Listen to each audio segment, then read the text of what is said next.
সুপ্রিয় দর্শক, আসসালামু আলাইকুম। আপনাদের সবাইকে স্বাগত জানাচ্ছি এখনকার আলোচনায়। আপনাদের সঙ্গে আছি আমি সিরাজুল ইসলাম। দর্শক, আপনারা কি জানেন তেলের বাজার শুধু অর্থনীতির খেলা না, এটা পাওয়ার পলিটিক্সের একটা বিরাট বড় উপাদান। একথা বলছি কেন? একথা বলছি এই কারণে যে সংযুক্ত আরব আমিরাত ওপেক ছাড়ার ঘোষণা দিয়েছে। চলতি সপ্তাহে এই দেশটি ওপেক ছেড়ে চলে যাবে।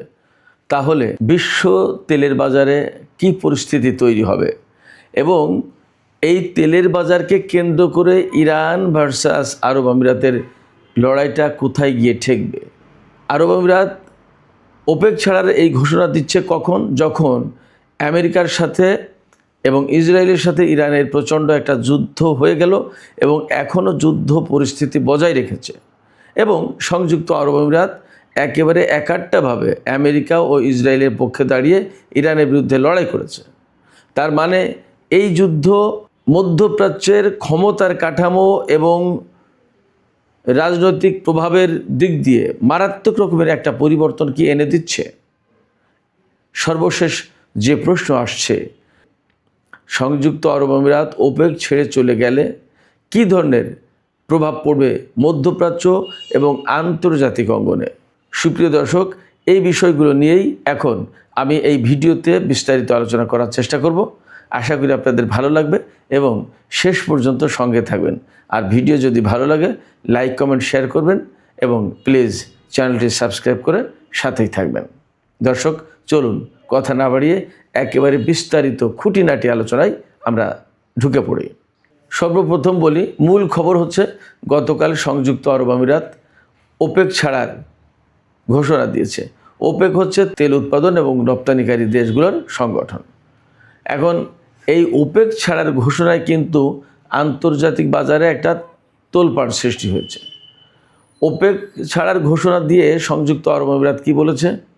তারা বলেছে যে তারা আসলে আরও বেশি তেল উৎপাদন করতে চায়। এখন ওপেকের কারণে একটা কন্ট্রোল থাকে, কোটা থাকে, প্রত্যেকটা দেশ কতটুকু তেল উৎপাদন করতে পারবে তার একটা কোটা আছে। সেই কোটা থেকে বেরিয়ে সংযুক্ত আরব আমিরাত আরও অনেক বেশি তেল উৎপাদন করতে চায়। শুধু আরব আমিরাত ওপেক ছেড়ে চলে যাবে না, ওপেক প্লাস নামে একটা সংগঠন আছে, সেটাও ছাড়বে। ওপেকের যারা সদস্য না তারা ওপেক প্লাসের সদস্য, যেমন রাশিয়া ওপেকের সদস্য না, ওপেক প্লাসের সদস্য। এরকম ওপেক প্লাসের সদস্য এমন আছে যে যারা ওপেকেরও সদস্য আবার এই ওপেক প্লাসের সদস্য। কিন্তু যারা ওপেকের সদস্য তারা যে সবাই ওপেক প্লাসের সদস্য তা না, আবার ওপেক প্লাসের যারা সদস্য তারা সবাই যে ওপেকের সদস্য তাও না। তো সংযুক্ত আরব আমিরাত ওপেকের এবং ওপেক প্লাস দুটোরই সদস্য ছিল। এই দুই সংগঠন থেকেই সংযুক্ত আরব আমিরাত চলে যাবে। এখন সংযুক্ত আরব আমিরাত যদি ওপেক ছেড়ে দেয় বা ওপেক প্লাস ছেড়ে দেয় তাহলে কি হতে যাচ্ছে? যা হতে পারে সহজে বলি, তেলের বাজারে একটা বড় ধাক্কা লাগবে। কারণ সংযুক্ত আরব আমিরাত এখন 3 থেকে 3.5 মিলিয়ন অর্থাৎ 30 লাখ থেকে 35 লাখ ব্যারেল তেল উৎপাদন করতে পারে। তার ক্যাপাসিটি আছে 40 লাখ ব্যারেল তেল উৎপাদন করার, অর্থাৎ সে আরও প্রতিদিন অন্তত 5 লাখ ব্যারেল তেল উৎপাদন করতে পারবে বেশি। এই 5 লাখ ব্যারেল তেল উৎপাদন করা মানেই হচ্ছে ইউরোপের কোনো দেশের একদিনের ভালো চাহিদা পূরণ হয়ে যাওয়া।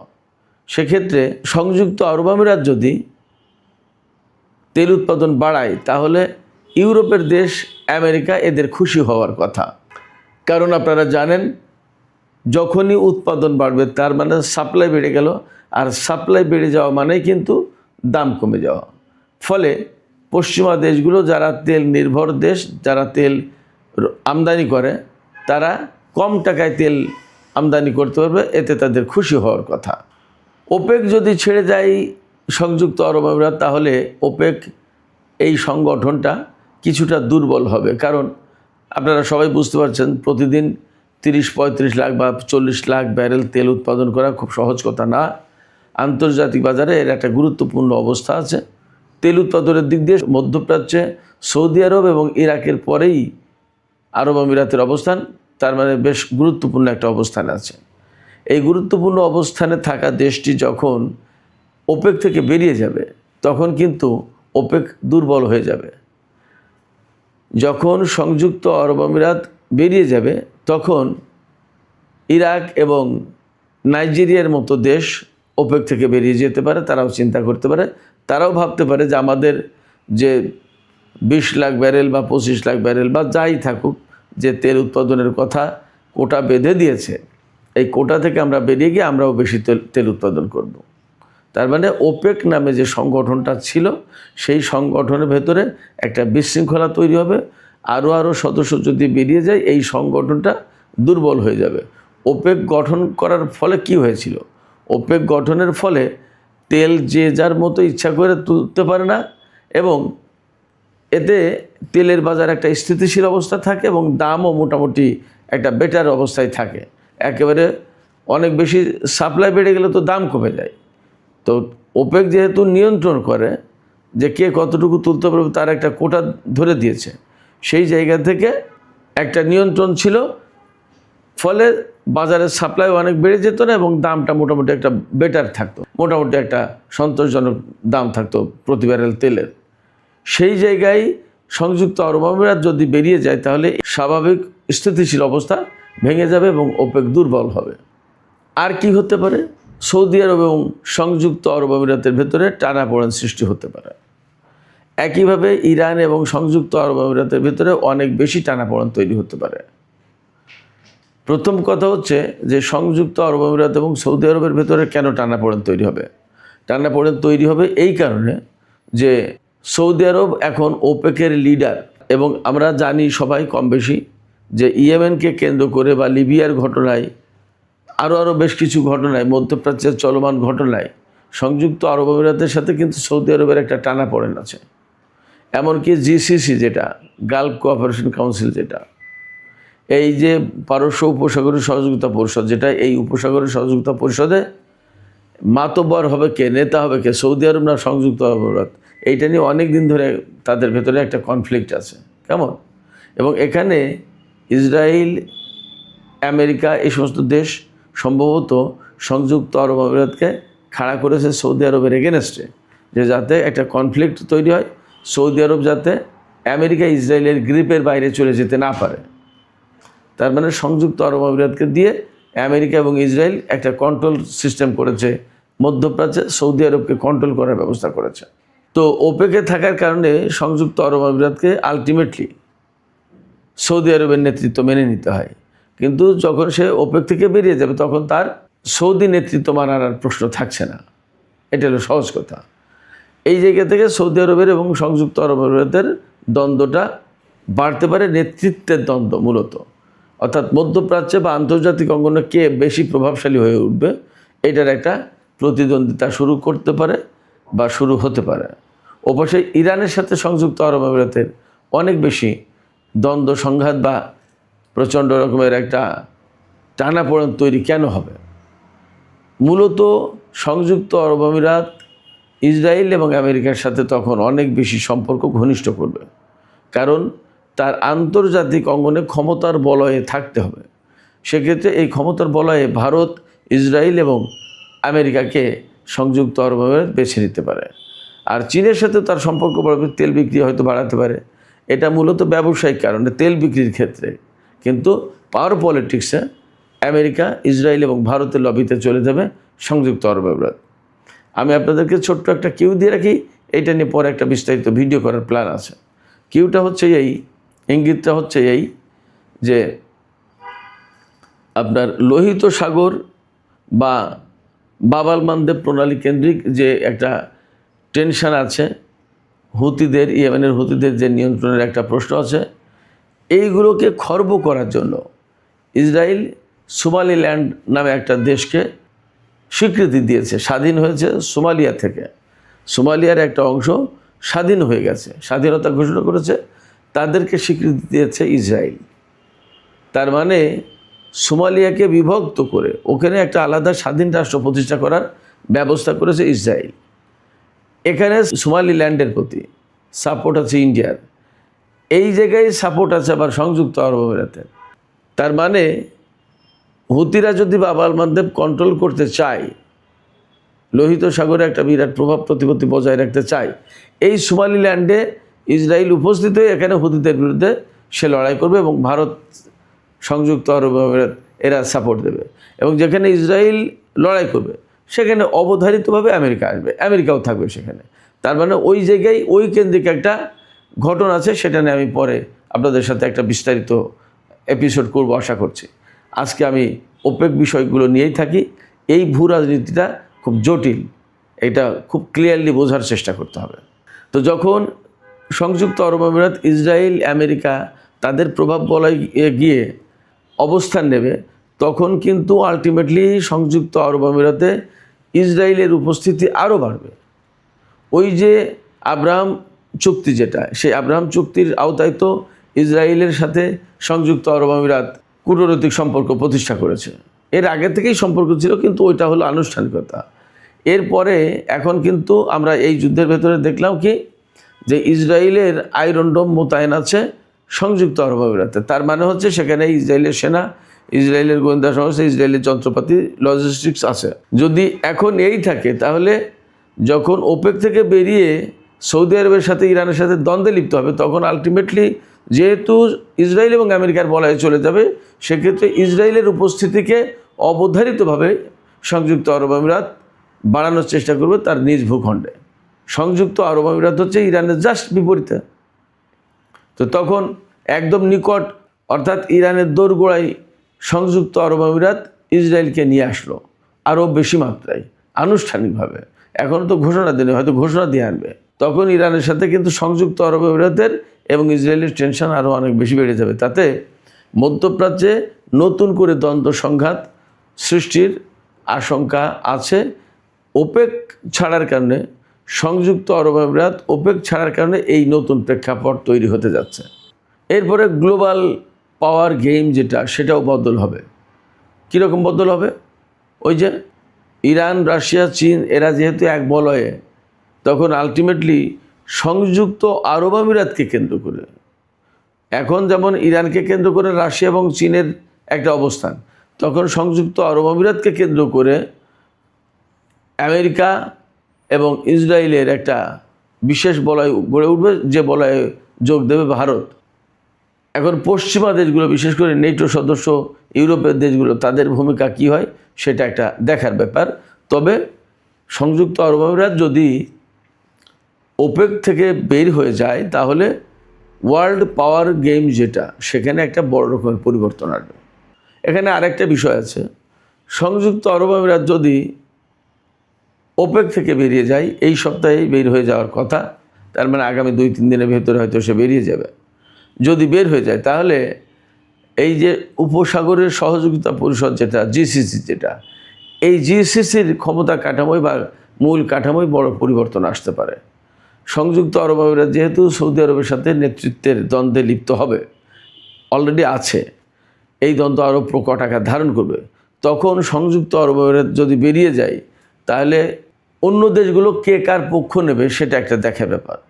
তা বাহরাইন একেবারেই সৌদি বলয়ে, কাতার মোটামুটি স্বাধীন, কুয়েত অনেকটা নিরপেক্ষ থাকার চেষ্টা করে, আমেরিকার কারণে সৌদি বলয়ে বাট নিরপেক্ষ থাকার চেষ্টা করে, ওমান তো ইরানের পক্ষে।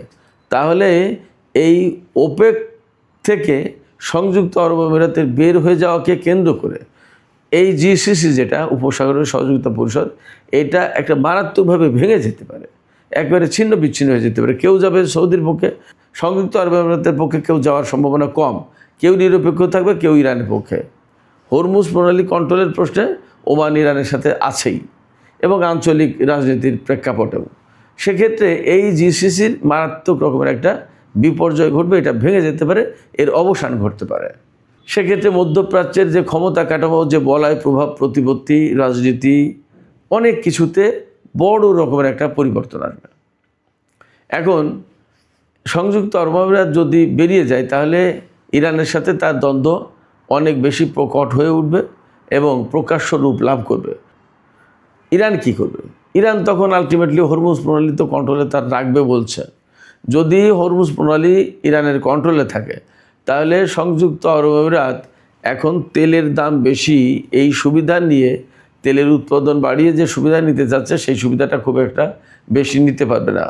কয়েকটা কারণ, একটা কারণ হচ্ছে আমেরিকার ব্লকেড আছে, তাহলে ইরানের হরমুজ প্রণালীতেও ব্লকেট থাকবে, অর্থাৎ যতক্ষণ পর্যন্ত না ইরান ব্লকেট তুলে নিচ্ছে ততক্ষণ পর্যন্ত হরমুজ প্রণালীকে একেবারে ফ্রিলি চলার মতো কোনো পথ ইরান করে দেবে না, তাইলে আটকা থাকবে। তাহলে আরব আমিরাত যদি বেশি তেল উৎপাদন করেও তাহলে সে রপ্তানি করবে কি, কোন দিক দিয়ে? সংযুক্ত আরব আমিরাতের রুট তো মূলত হরমুজ প্রণালী, তাহলে সে কীভাবে তার এই বাড়তি তেল সাপ্লাই দেবে? অতএব সে কিন্তু সুবিধাটা অতটা পাচ্ছে না। অন্যদিকে ইরান কিন্তু তার সুবিধাটা পাবেই শুরু থেকে, অর্থাৎ সংযুক্ত আরব আমিরাতের সাথে দ্বন্দ্বের ক্ষেত্রে ইরান সুবিধাজনক অবস্থানে থাকবে একদম শুরু থেকেই। কীরকম? হরমুজ প্রণালী তার কন্ট্রোলে আছে, এবং যদি আমেরিকা সেখান থেকে ব্লকেট তুলে নেয় এবং হরমুজ প্রণালীতে জাহাজ চলাচল স্বাভাবিক হয়, তাহলেও ইরানের যে বক্তব্য তাতে হরমুজ প্রণালীতে ইরানের নিয়ন্ত্রণ বজায় থাকবে। যদি ইরানের নিয়ন্ত্রণ বজায় থাকে তাহলে প্রতি জাহাজে টোল দিতে হবে। তাহলে সংযুক্ত আরব আমিরাতের যত জাহাজ বের হবে তত বেশি টোল আদায় হবে ইরানের, তাতে ইরান আর্থিকভাবে লাভবান হবে। কিন্তু সংযুক্ত আরব আমিরাত খুব একটা লাভবান হচ্ছে না, এই কারণে যে সে তার প্রথমত তেল উৎপাদন করলেই তেল এখন রপ্তানি করতে পারছে না হরমুজ প্রণালীর বিদ্যমান বাস্তবতার কারণে, যেহেতু বন্ধ অনেকটা। আর যখন খুলে যাবে তখন টোল দিতে হবে। এবং ইরান আগেই বলে রেখেছে, ইরানের বিরুদ্ধে এই যুদ্ধে ইসরায়েল এবং আমেরিকাকে যারা সরাসরি সহযোগিতা করেছে তাদেরকে ক্ষতিপূরণ দিতে হবে প্রতি জাহাজে। তার মানে টোল তো দিতেই হবে, আবার ক্ষতিপূরণও দিতে হবে। তখন সংযুক্ত আরব আমিরাত যদি হরমুজ প্রণালী দিয়ে জাহাজ বের করতে চায় তাহলে ইরানকে টোল দিতে হবে এবং ক্ষতিপূরণ দিতে হবে। তাহলে বাড়তি যে ডলার আসতো বা অর্থ আসবে তেল বিক্রি করে, সেই বাড়তি ডলার বা অর্থটা কিন্তু অ্যাকচুয়ালি সংযুক্ত আরব আমিরাতের পকেটে খুব একটা যাবে না। তাহলে এই কাজ করে খুব লাভবান হবে এমনটা ভাবারও কোনো সুযোগ নেই। তবুও করবে, মনে হচ্ছে তাদেরকে কেউ উস্কানি দিয়েছে বা কেউ বুদ্ধি দিয়েছে যে তুমি এই বিদ্যমান বাস্তবতায় এই কাজ করো। কিন্তু এই ঘটনা সংযুক্ত আরব আমিরাতকে খুব একটা সুবিধা দেবে না, এটা মোটামুটি এখন বলা যাচ্ছে, বোঝা যাচ্ছে। এদিকে জাতিসংঘে নিযুক্ত ইরানের রাষ্ট্রদূত আমির সাঈদ ইরাভানি তিনি কিন্তু সুস্পষ্টভাবে বলেছেন, ব্লকেট সৃষ্টির মাধ্যমে হরমুজ প্রণালী এলাকায় আমেরিকা যে জলদস্যুতা করছে, আমির সাঈদ ইরাভানি বলছেন সেই জলদস্যুতার প্রতিটি ঘটনার জবাব দেওয়া হবে। তার মানে এখানে আমেরিকার অবরোধ প্রত্যাহার করতে হবে এবং এখানে হরমুজ প্রণালী এলাকায় ইরানের কন্ট্রোল বজায় থাকবে, ইরান এটা ধরে রাখবে। এবং এই ব্যাপারে রাশিয়া এবং চীনের একদম পূর্ণ সমর্থন রয়েছে। হরমুজ প্রণালী খুলে দেওয়ার ব্যাপারে গতকাল সম্ভবত জাতিসংঘ নিরাপত্তা পরিষদে কথা হয়েছে, সেখানে এর বিরোধিতা করেছে চীন এবং রাশিয়া, ভেটো দিয়েছে। তাতে কি দাঁড়াচ্ছে? চীন রাশিয়া যদি ভেটো দিয়ে থাকে বা বিরোধিতা করে থাকে তার মানে তারা একেবারে সরাসরি ইরানের পক্ষে অবস্থান নিচ্ছে এবং আগে থেকেই তো তারা ইরানের পক্ষে আছে। সেই জায়গা থেকে হরমুজ প্রণালী কেন্দ্রিক যত যা কিছু তার সমস্ত সব কিছুতে ইরান বেশ বেটার পজিশনে থাকবে, ভালো অবস্থায় থাকবে। আমির সাঈদ ইরাভানি আরও একটা কথা বলেছেন জাতিসংঘ নিরাপত্তা পরিষদে। তিনি বলেছেন যে যুদ্ধ অবসান হয়ে গেলেও, যুদ্ধের যদি পরিসমাপ্তি ঘটার পরেও হরমুজ প্রণালীতে ইরানের নিয়ন্ত্রণ থাকবে এবং ইরানের কন্ট্রোল মেনেই সেখানে জাহাজ চলাচল করতে হবে। ফলে সংযুক্ত আরব আমিরাত চাইলেই তারা সুবিধা মতো সব কিছু করতে পারবে না। যদি ইরান হরমুজ প্রণালীতে এমন নিয়ম বেঁধে দেয় যে প্রতিদিন একটা দেশের এতটার বেশি জাহাজ যেতে পারবে না, ধরুন 5টা জাহাজের বেশি যেতে পারবে না, তাহলে যদি সংযুক্ত আরব আমিরাত 10 জাহাজ তেল উৎপাদন করে তাহলে তার তো লাভ হবে না, ইরান যেটা বলে দেবে সেটাই ফাইনাল হবে। অতএব হরমুজ প্রণালী কেন্দ্রিক তেল নিয়ে যে তেলেসমাতি করতে যাচ্ছে সংযুক্ত আরব আমিরাত, সেটা মনে হয় খুব একটা লাভজনক পর্যায়ে যাবে না, সুবিধাজনক পর্যায়ে যাবে না। এবং এর প্রত্যেকটা রাজনৈতিক পদক্ষেপের বিষয়ে নিশ্চয়ই ইরান বিশেষভাবে নজর রাখছে এবং ইরান সেইভাবে পলিসি মেক করবে। তাতে ইসরায়েল আমেরিকা ইরানের বিরুদ্ধে যুদ্ধ করে যা আদায় করতে পারেনি, এই তেল কেন্দ্রিক রাজনীতি দিয়ে তা খুব একটা আদায় করতে পারবে, এটা ভাবার মনে হয় খুব একটা সুযোগ নেই, কারণ নেই। এই প্রসঙ্গে আর একটা ছোট্ট তথ্য জানিয়ে আমি শেষ করি। জাপানের একটি জাহাজ ইরানের অনুমতি নিয়ে হরমুজ পল্লী পার হয়েছে। তার মানে হরমুজ পল্লীতে ইরানের নিয়ন্ত্রণ কতটা আপনারা এবার চিন্তা করে দেখুন। সেক্ষেত্রে সংযুক্ত আরব আমিরাত ওপেক ছাড়তে গিয়ে যে সমস্ত রাজনীতি করার চেষ্টা করছে তাতে মনে হয় খুব একটা সুবিধা পাবে না। সুপ্রিয় দর্শক, এখনকার আলোচনা এখানে শেষ করব। আপনাদের কি মনে হয় সংযুক্ত আরব আমিরাত ওপেক থেকে বের হয়ে গিয়ে বড় রকমের কোনো সুবিধা আদায় করতে পারবে বলে মনে হচ্ছে আপনাদের? এবং আপনাদের কি মনে হয় যে সংযুক্ত আরব আমিরাত বের হয়ে গেলে পারস্য উপসাগর এলাকায় অর্থাৎ এই যে আরব দেশগুলো তার ভেতরে বড় রকমের একটা পরিবর্তন আসবে? কি মনে হয় আপনাদের? আপনাদের মতামত কমেন্টে জানাতে পারেন। আর ভিডিও ভালো লাগলে লাইক কমেন্ট শেয়ার করবেন এবং চ্যানেলটি সাবস্ক্রাইব করে সাথেই থাকবেন। দর্শক, আপনাদের সবাইকে অনেক অনেক ধন্যবাদ। আল্লাহ হাফেজ।